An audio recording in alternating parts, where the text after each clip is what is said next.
First మనం oil తీసుకోవాలి. నేనైతే కోకోనట్ ఆయిల్ తీసుకున్నా. నా జుట్టుకి సరిపోను ఒక 1 లీటర్ ఆయిల్ తీసుకున్నాను అనమాట. అలా మొత్తం గిన్నెలోకి పిండేసుకోవాలి. మీకు మీ హెయిర్కి ఎంత సరిపోతుందో అంత ఆయిల్ తీసేసుకోవాలి.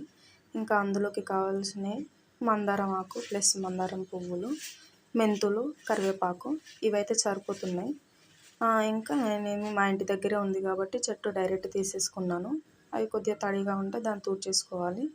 మందారం ఆకు కొద్దిగా వాడిపోయినా పర్లేదు, ఆకు అయినా సరే, ఇంకా పువ్వులు కూడా వాడిపోయినా పర్లేదు అనమాట, పనిచేస్తుంది. ఇంకా డైరెక్ట్ సిలిండర్ పైన పెట్టేసుకోవాలి.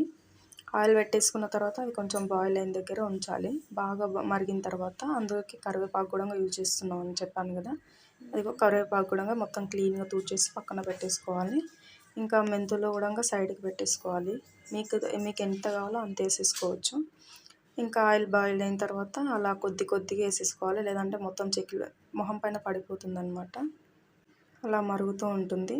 అంతా మొత్తం మొహం పైన పడిపోతుంది అనుకున్నప్పుడు సైడ్కి తీసేసి అందులో వేసేసుకొని కూడా పెట్టేసుకోవచ్చు. నేనైతే మొత్తం ఫేస్ పైన పడిపోతుంది, ఆయిల్ అంతా చిలికిపోతుంది అని చెప్పేసి పక్కకి పెట్టేసాను అనమాట. అంతా బ్లాక్ అయిపోతుంది. అందులో ఇంకా లాస్ట్గా మెంతులు వేసేసుకుందాము. మెంతులు వేసేసుకున్న తర్వాత బాగా బాయిల్ చేసేసి అలానే బాయిల్ చేస్తూ ఉంటే కొద్దిగా బ్లాక్ అయిపోతుంది.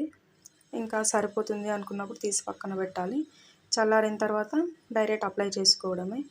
అలా చూడండి, అలా బాగా అప్లై చేసేసుకొని బాగా మన స్కాల్ప్కి బాగా పట్టేటట్టు అప్లై చేసేసుకొని ఒక 1.5 అవర్ వరకు పెట్టేసుకోవాలి.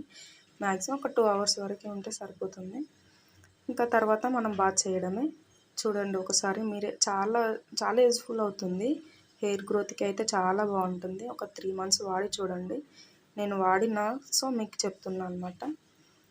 చూడండి ఒకసారి నా హెయిర్ కూడా హెడ్ బాత్ చేసిన తర్వాత ఎంత బాగుందో. మీరు ఒకసారి వాడి చూడండి, మీకే అర్థమవుతుంది. చాలా యూస్ఫుల్ ట్రిప్ అండి. Okay, bye, thank you, subscribe.